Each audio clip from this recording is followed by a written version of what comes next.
tiền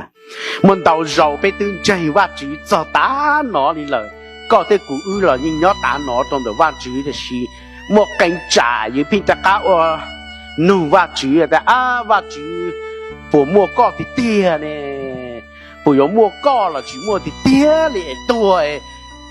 ta là thì tiền là tuổi tờ bờ lúc họ trong tuần nữa khi bảo lúc họ trong chia mù kia trong lúc họ trong tuần đây có nhóm tờ là giờ bởi có đi là giờ trà xứ giờ trên lưu một đi lợi bộ mua con thì tia đi lo mà cảnh trà chỉ ở đây chỉ ở cũ đi dù chơi ta cái chia sẻ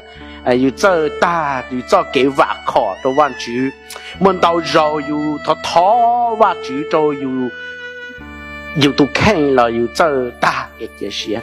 mình đầu rồi dù lúc nãy cho tan cho văn chữ lên ta thì cũng lúc nãy mà cũng cho pro văn chữ cũng chơi có hay thì có cho pro có lúc nãy cho văn chữ ý à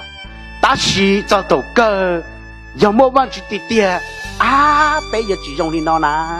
giờ mua văn chữ nó văn chữ cũng mua có tiệt nè chả bé phênh dùng đi nó chả cũng phênh dùng đi nó chả